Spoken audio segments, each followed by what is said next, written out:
When people think about isekai, they usually think one of two things. One, it's either going to be a generic average show, or it's going to be one of the worst shows you have seen imaginable. People honestly think that the isekai genre is one of the worst genres to come out of the medium, and I think that's disingenuous. I think the isekai genre has a lot of good things going for it. Just last season, for example, we've had Uncle from Another World and Eminence in Shadow. And so the question I started to think about when coming to sort of the conclusion about, just anime in general is the isekai genre. Is it a good thing, or is it detrimental to just the medium at large? What do I mean by that? Hi, I'm a guy who's just living life, just enjoying my life. I am a normal guy. And suddenly he gets hit by a car, which it's either a truck, if you're being specific with the isekai genre, or something happens where he dies, which also happens. And he's sort of brought into this other plane of existence. And this is sort of the fantasy world setting. It helps ground the character in sort of terms of making him relatable to sort of modern audiences, because he is from modern day society. He thinks just the way you and I think.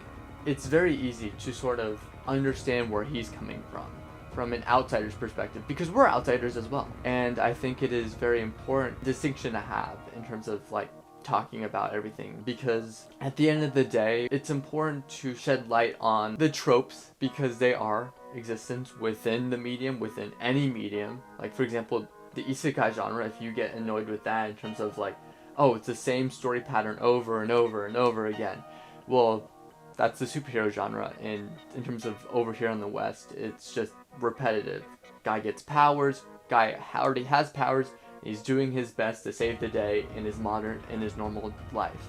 I'm not trying to say that you can't have any sort of criticism for this being repeated, but I think it's more important for us to understand the reason behind creators trying to do the same things that earlier works have done. And the isekai genre is one of them. And I think with sort of talking about some of the greater examples of isekais to come out recently, for example, Ascendance of Bookworm, Jobless Reincarnation, that time I got reincarnated as the slime, we can sort of get a bigger picture to what it has contributed to the genre at large.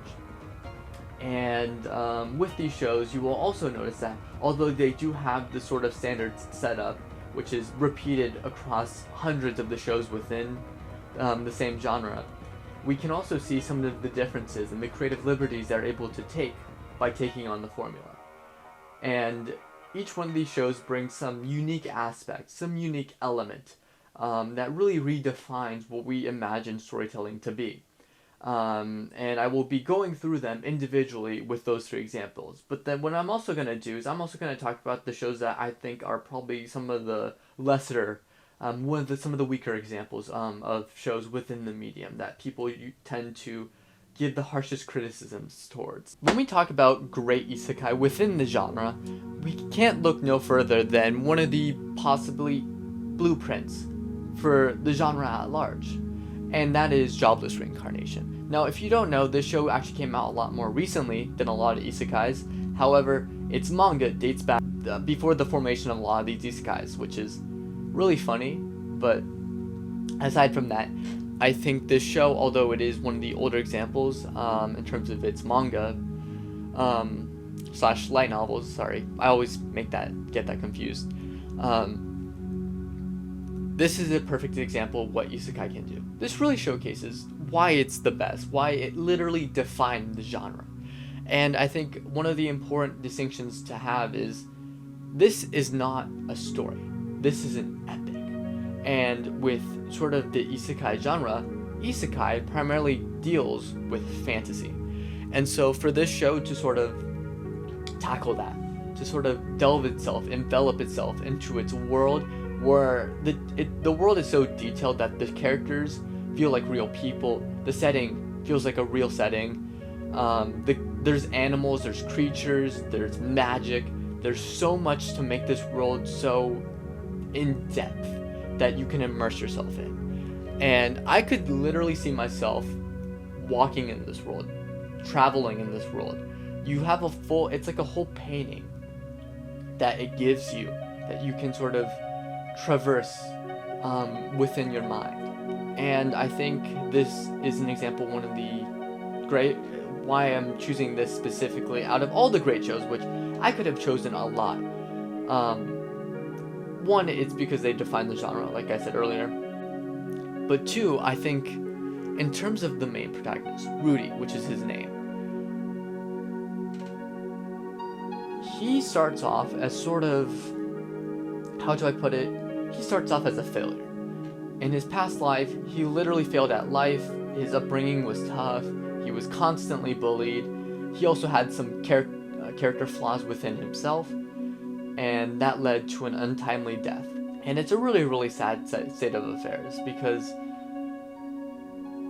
although we do not like to imagine it ourselves, if we try and picture ourselves with more unfortunate circumstances, if we try to picture ourselves with not being given the gifts / advice / even like having great parents,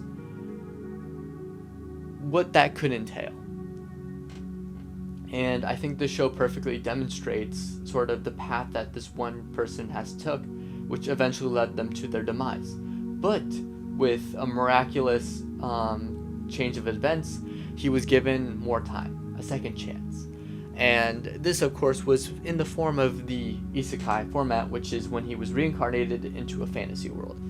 And I think what this show does really great is it starts off ground zero.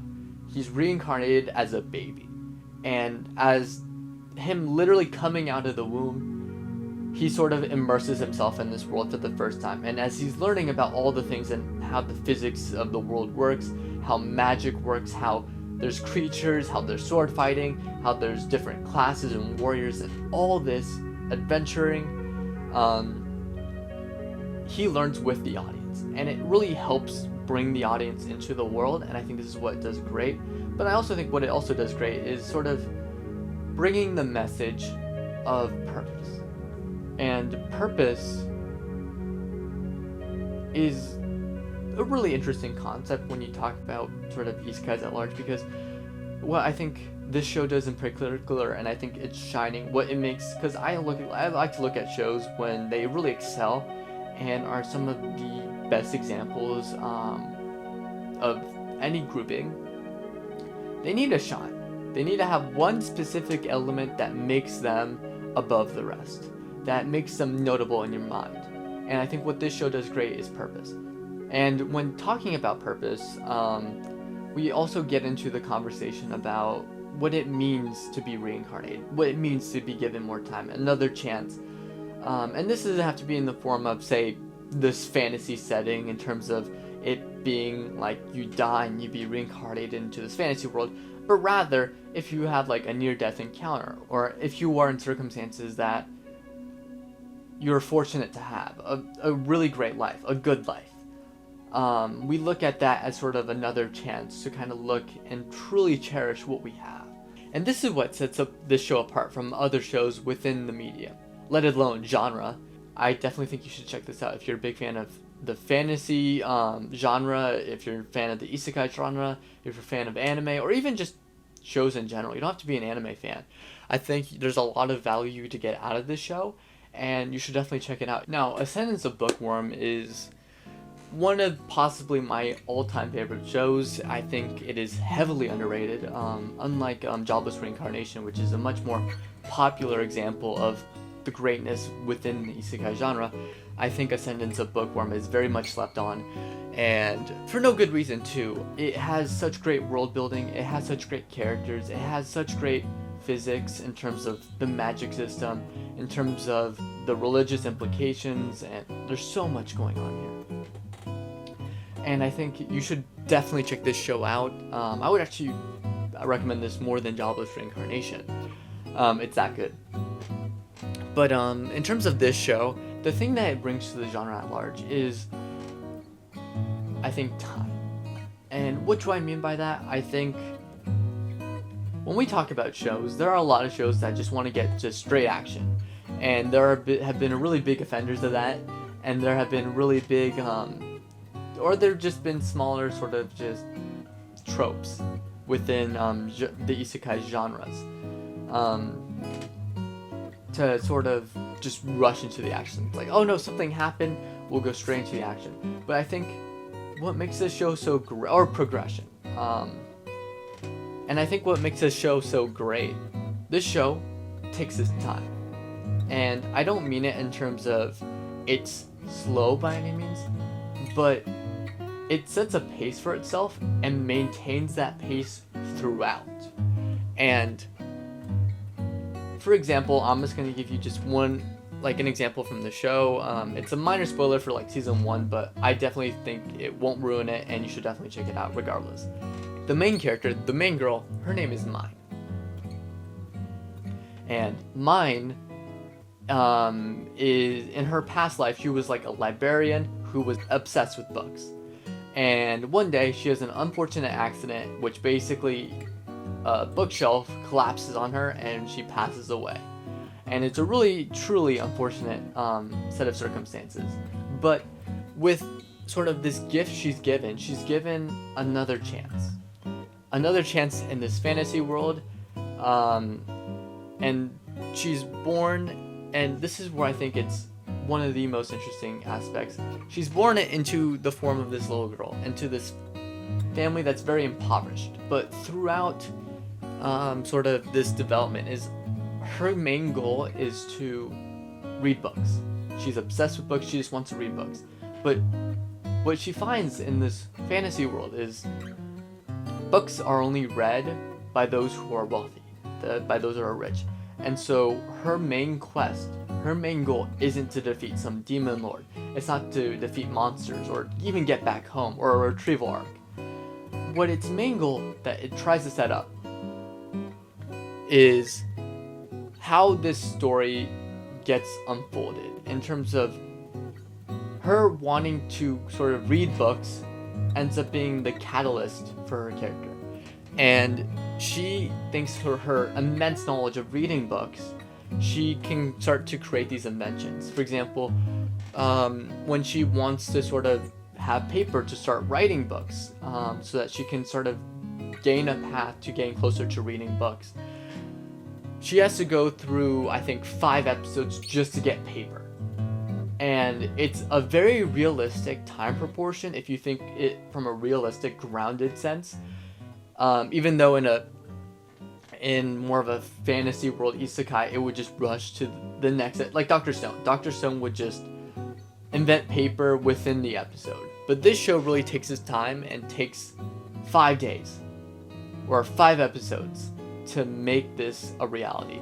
And it doesn't shy away from that. It does that for a lot of the things, but I think by doing that, you see the struggles, you see the setbacks. She tries to make paper once, it fails. So she tries another way. It kind of works, she gets over one hurdle, but then it fails again the next.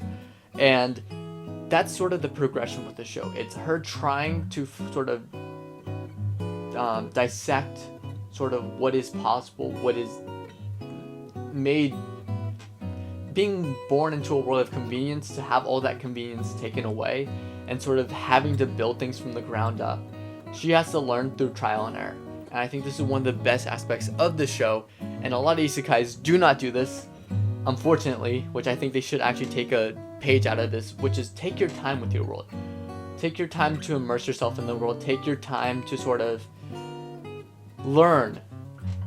I guess this is the best way to describe it. Learn how this world functions. Learn how many times it will take you to succeed. And by doing that, you will learn that just because your character isn't OP, overpowered, doesn't necessarily mean the story is going to be boring. You can have just an equally rich character that is much, much weaker than sort of other characters. But by doing that, you also have the chance to sort of see a different perspective. And I think this is one of the best parts of the show, is that it brings in a different perspective. And so again, the best thing I think this show has is definitely its pacing and time, because it utilizes it to such a great extent. And please check this out if you have the chance. It is one of the longer shows, but trust me, if you take your time with it, you're gonna fall in love with this show like I did. So, yeah. A fantastic example of, I think, one of the things that truly shines when it comes to the isekai genre is that time I got reincarnated as a slime. And although it does have a lot of the tropes, such as the overpowered main protagonist, a lot of fan service moments, a lot of just heavy action and great animation, um, what I think it does, and I think why I put it specifically in terms of the three I wanted to talk about as some of the best examples, is the fact that it talks about friendship. And the power of friendship gets lapped on a lot within the medium. I mean, one of my favorite shows, I think it's the greatest show of all time, but people disagree heavily, is Fairy Tail. And Fairy Tail, of course, gets mocked a lot for being known for the power of friendship, basically solving any problem you have. In the spur of the moment, just because the bonds you have with your friends can overpower an external force, which is crazy. And I know that people give it a lot of slack because of that. But this show, what I mean by power of friendship, what this show does, and I think it does it very cleverly, is establish sort of what it means to make allies.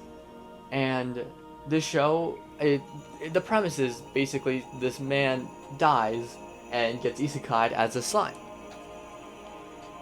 And it's sort of through sort of being given this new life that he decides to sort of grow and become better than he once was in his last life.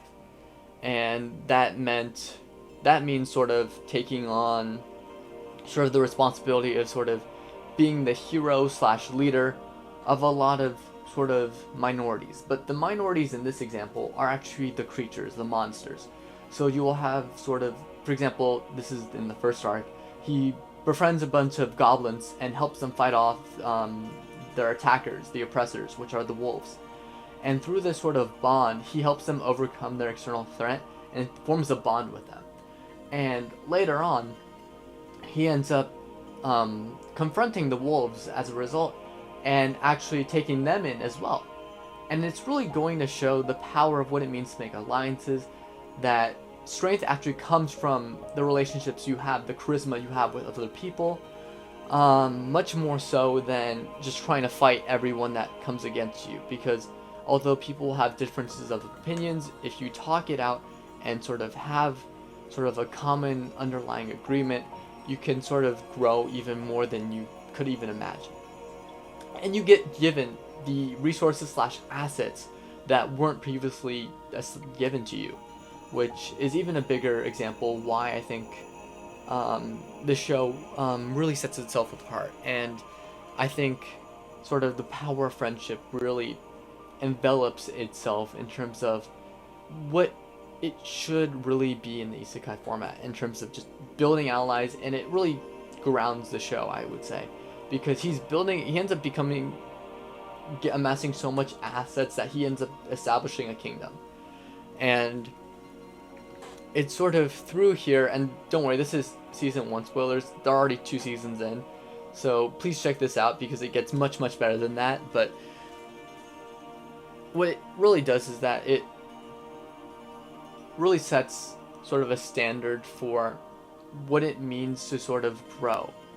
And again, although it isn't slow, I would say, in terms of its pacing, in terms of taking its time like a sentence of a bookworm, I think the pacing here is also really good because it's a very fast pace, but it maintains it, and you see every single aspect of this world grow, and everyone in his circle sort of grow as well.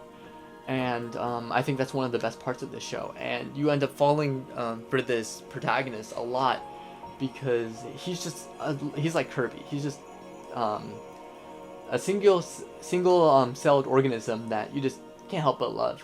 He's just squishy. He's lovable. There's no reason to hate him or them, because I guess in him he's genderless. In his past life he was a guy, but here he's actually genderless, which is also a really cool part about the show, because you could literally put anyone, insert yourself into sort of the character of Rimuru. Alright, so I already talked about it a lot in my introduction, but Sword Art Online is my guilty pleasure, and I understand there are a lot of problems, which is going to happen when you have some of the lowest regarded shows in the isekai genre. And I think what's most interesting here, though, is as far as bad isekais go, I genuinely do not think that Sword Art Online is the bottom of the barrel. I think the two others are much weaker than Sword Art Online because, in my opinion, there's a lot of great kind of silly moments slash just fulfillment within Sword Art Online that isn't really present in these other two shows I'm going to talk about. Like, let's just be honest, Kirito is made to be a self-insert, and I think it actually helps the show a lot against a lot of the criticisms because of it, because you know what it is. It's a power fantasy, and it's unabashedly about it. But I think one of the weaker parts, and I think why Sword Art Online, I talked about like what makes sets apart shows, at least the three that I talked about earlier. So now I'm going to go into why I think this isn't just as highly regarded and actually criticized by a lot of people. And I think this is mainly due to the fact that I think Sword Art Online is unabashedly passionate, I guess the best way to describe it, with a lot of the things it does or sets out to achieve. But by doing so, you run into the issue of being insensitive. And there are a lot of moments, I will not deny, where Sword Art Online crosses a line more than once. And it doesn't just step over the line, it leaps over that line. And so I think one of the biggest things that drags it down, and I think what could make it even better, was if it chooses to be more, I guess, intellectual / smart with the way it handles information. I just wish the show would be a little bit more smarter with the way it has some of its more darker moments in terms of how it handles it. And I don't think a content warning at the beginning is going to do it. I think it's just there needs to be a smarter way for the show to go about some of the darker themes within the show. And I think that's probably the part that drags down the show the most, because everything else I think is fine. Aside of like rushing the story, which I think actually Sword Art Online right now is actually, their pacing is actually pretty good. At least for Alicization and on, but in previous seasons I know they had problems with like rushing the story. I just wish that they just were a little bit more sensitive about some of the more difficult topics to talk about that are present within the show. And I think this is what drags it down, and I think this is what gives Isekai kind of the bad rap. But again, I think there are some great qualities to the show. So if you have that understanding that the show isn't the best, that there are going to be a lot of flaws present, and you just kind of turn off your brain for a lot of the show, I would recommend the show. So it is my guilty pleasure, of course. I'm standing on 100 lives. I hope I'm saying that right. But yeah, so this show, I think season 1 was great, and they had a interesting enough hook to have me watch, at least start to get past, I think, episode 3. That's my rule, at least, the 3-episode rule. But aside from like isekais, I would say this is the lowest quality isekai that you would ever see. I think there's a lot to enjoy, I guess. Like the main character, that's why I stayed. The main character is, I'm blanking on his name because it's not really a good show, but he's the one right there. I think he's a pretty good protagonist, and the main girl, the wizard, I think she's also decently enough written, and the other two are just kind of bland. But aside from that, I think the show has a lot of potential, and it uses some of its potential, but it also doesn't use a lot of, and it also misses a big asset it has, which is sort of this diverse cast of characters who bounce off each other, which they don't really get to do that in this show, and the focus on just the setting / story they want to tell. They're more focused about telling every single plot point of their story rather than letting a story breathe. And I think, to me, this is the aspect that dragged it down the most, is that unlike some of the best shows, which really lets it it lets the isekai take its time with exploring the world and just enveloping itself in like the customs, the music, the sights and sounds. This show in particular doesn't really get to do that. This show is very much, this is point A, this is point B. We have to do this action to that action to that action to that action to that action to that. And so by the end of this roadmap of events, you kind of just get, oh, well, they did this, they did that, they did that, they did that. So that's a lot. But what does that mean? And you can't answer that, because their main goal for this show was to basically complete the roadmap. Not, because it's all about, and it's a quote for life, but it's also a quote for, I think, storytelling as well. It's not about like the angle, it's the friends we made along the way, it's the journey, the things that helped us get there. That's the most important, not what you got at the end, because what you got at the end is supposed to summarize what happened before. And I think this is where the show suffers, is you have all these accomplishments from these characters of how much they were able to accomplish, yet there's no in-between stuff. There's no, the characters, they do a little bit of interacting. There's two characters in particular, the main guy and then this other female character that you're introduced, I think are probably the strongest examples, and my favorite for good reason, because they're well developed. But the other three, and then they introduce like a fourth and fifth one later on, they're just not up to par. They're very disappointing. And I think what would really help this show, in terms of really standing out, is if it took its time to breathe out the world, breathe out the characters. But here it's just nothingness. So I would watch the show if you are vaguely interested in the show. Not the genre, not anime, but this specific show. Otherwise, I wouldn't watch it.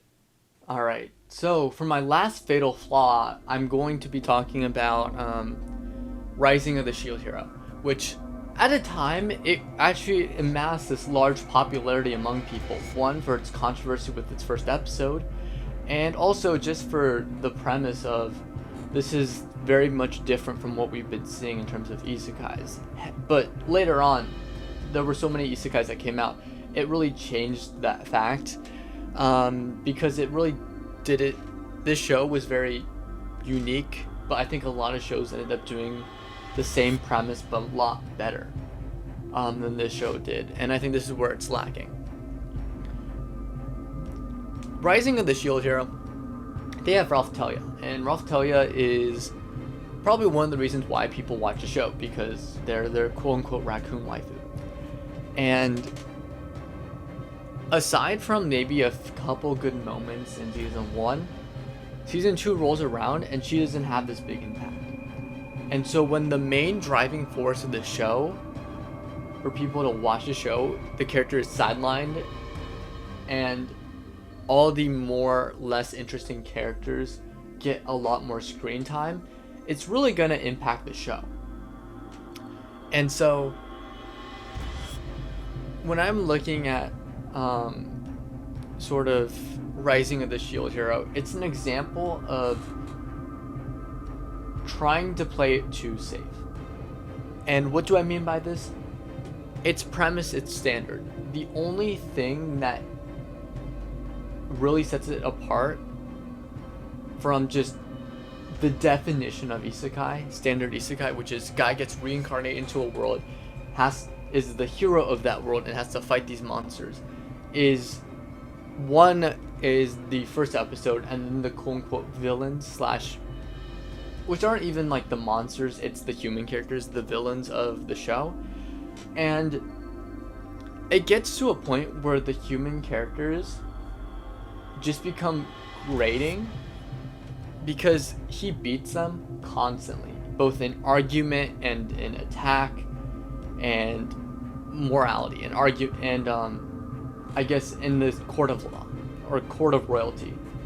And I think what really hurts the show is the fact that they don't really want to focus on making this more unique than it is, because it sets up the premise that, oh, this guy gets reincarnated into this other world, he teams up with someone, that person betrays him, and all these evil human characters keep messing with him even though he's trying to be a hero. And that's the formula they follow throughout, and they don't really try and do something exciting with that. There's no real character changes. The people who are his friends will stay his friends. The people who are his enemies will stay his enemies. They will still continue to do what they do. He will continue to do what he does. So they're very static. And I think being dynamic is what makes Isekai, I think, great. Some of the shows, like, for example, Jobless Reincarnation, I talked about it. Rudy is very dynamic because he starts from point A in terms of his character. He acts a certain way, but he manages to grow and improve himself and become better than he used to be. Now, he's not the best version, he's not ideal, but that's part of him being human, that's part of his journey, is that he's always trying to kind of be a better version than his past self. And he constantly has an internal battle, and he constantly has that internal battle as well. With Rising of the Shield Hero, he's this way. He used to trust a lot of people. He gets betrayed. He starts to not trust people. Then he grows to trust people again. And he stays the same. And he starts to trust people again, I think, middle of season 1.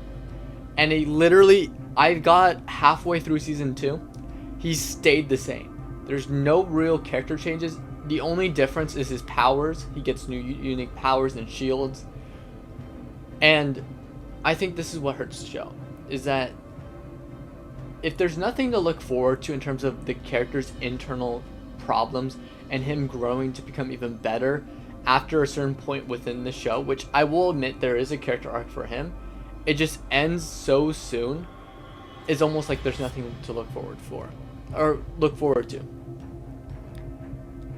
When you have a show like this, it really hurts because the potential is there. It was a really good off the gate, it was popular. Characters loved just the concept of being betrayed and the character arc he was going through, but that's no longer there. And I think this is why it's one of the weaker examples, is just because your high concept, the thing that makes you original, was the fact that you were unique. But by playing it safe, afterwards, no one wants to watch your show. Everyone wants to see a show take risks. And the fact that they decided not to is what ended up hurting the show in the long run. And I wouldn't say it is the worst show, but unless you understand what you're getting into, I do not recommend the show. But even then, when we talk about some of the worst shows imaginable in terms of the Isekai genre, it could be much, much worse. And this is my point for this whole video, is really talking about Isekai as a genre isn't that bad, because there's one genre that is much, much worse. And that, my friends, is the romance genre in anime. 3 of the biggest offenders, the biggest, come from the show. And I'm not talking, because in my opinion, if you look on my my anime list, I'll look at some of the worst shows, the worst isekais. They'll range in sort of like the 5s or 4s. These shows are 1s and 2s. I wouldn't even give it that. They're 1s. They're the bottom of the barrel. And I'm going to start with, I talked about this on my TikTok. Please check out my TikTok. It's @Sigorius. Green Green. One of the most atrocious shows I have seen. And for good reason too. This is about a story about 2 lovers who ended up being reincarnated because they couldn't be with each other because they both passed away. And years later, they're reincarnated into this new life. Years later, it's not an isekai because it's not a different world, it's merely just going forward several hundred years. And my goodness, the girl slash main female character who's one of the lovers is one of the most annoying characters you will ever meet in anime. And she's the one who retains her memories from all those years ago. However, the guy, her other lover in the past, did not. And they explain it that he's going, at some point in the future, he's going to retain his memories. So, until then, she has to work hard to sort of, and this is her, she has to work hard to help him retain his memories. But the guy's just weirded out because at this point in time, they're just strangers. They don't know each other, and it's almost saddening in a way because it's like, why? It's almost like being a stalker. It's like, why are you stalking them? They do not know you. And you can get close with them, but the fact that she was acting all personal and invading his like personal space really irked me. And I think what ended up killing the show for me was unfortunately the ending, which I wish I didn't even consider watching the show to its end, let alone watching it entirely. Where this guy, because he doesn't remember his memories, is continuing to live life. There's girls who are crushing on him, and he's developing deep, meaningful relationships with them. There's one girl in particular. She's best girl. She and him have the best chemistry together, and it's not her. The last episode happens. They're about to get together, and then suddenly, he retains his memories, and then he rejects her and goes to her. And the thing ends unresolved. They don't get together. Not her and him, the two lovers who were supposed to be eternally together. Not him and the girl that he fell in love with over the course of the show naturally. So everyone just loses. And it hurts because I'm like, well, if he fell in love with someone else, and then you pull the rug under where you make him not love the person anymore because he retains his memories, this is amnesia at its worst. I thought you couldn't top Golden Circle, or not Golden Circle, Golden Time, which is one of the worst shows, in my opinion. This is somehow worse than that, because at least Golden Time, he was able to grow and have a relationship with this new girl post his amnesia, and it was growing. But this guy, last episode, regains his memory, switches immediately. And it hurts, because the characters, all their progression goes out the window. Her efforts and her failures and setbacks, it would make it out to seem that she would move on. But no, she gets what she wants in the end because she's the main girl. What is this? What is this garbage? And in terms of bad isekais, at least bad isekais haven't offended me like this show has. So again, if you want to watch Green or vaguely interested in watching it, trust me, don't do it. Huge waste of time. I regret all the time I lost. And that's basically all I have to say about this show, which is, I wish I never saw you. So the next one I have is My Sister, My Rider. Again, it's the same problem where there's a better girl, there's a better option for him, and he chooses the worst option.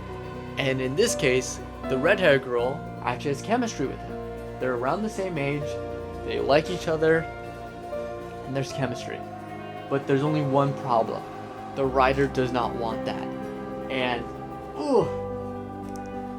why?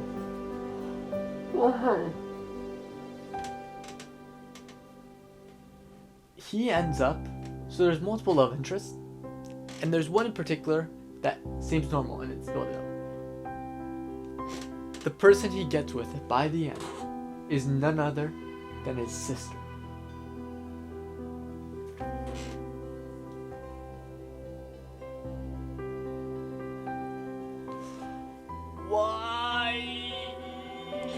Why? Why? I don't know how. But they messed the show up. So you're telling me this guy, this man right here, could have had a relationship, a normal, healthy relationship with this girl that is also very, very interested in him. And he chooses his sister over her. Oh, just like Albert Einstein. Oh. Don't watch this show. It is pure trash. And again, it's for the reasons of they set up this great possibility, this great future where it could actually land to be a decent show. And they throw that out the window to make it garbage because they're like, you know, we're garbage and we're gonna stay that way. We don't have any imagination for people, and it's an atrocity. That's all I'm gonna say. Aside from those two, you don't think it could get lower than that, but I think one of the most upsetting moments of my life has been We Never Learn. And I'm gonna tell you why. Long ago, back when I was a wee lad, which was like 3 years ago, the show came out. And I was interested in it. I thought it was a great premise. I loved what they were doing. And the characters were nice. It was a harem, but he was gonna have to choose someone in the end, and I was excited to see who won. Because there were 5 girls, and all of them were different. All of them had great personalities. And his relationship with all of them is very unique and made you root for the one that resonated with you the most. Except for one. And I won't spoil it in case you want to get into it, but the girl who won, in my opinion, did not deserve it. She did not get enough screen time to justify it. Every time she was on screen, it wasn't as strong as the other 4 candidates. And the anime ruined the manga. It had season 1 came out, season 2 came out. Season 2 ended by telling us who won. The manga hadn't ended yet, but the anime told us who won. And so I laughed it off. I'm like, oh, this is so dumb. Why would you end it? You have so much story, and clearly the manga hasn't ended, so how would you know who won in the end? The manga ends, the anime predicted it. So for the first time in the history of anime, the anime spoiled the manga. And it was the girl that was least favorable, that didn't deserve it, and you were hurt by it. This was one of the biggest offenders. And so my advice to you, unless you want to set yourself up for disappointment, do not watch this show. That's all I have to say. Alright, that's it for this video. My name is Sayorius. Please hit the like and subscribe button. Hope you guys have a good one.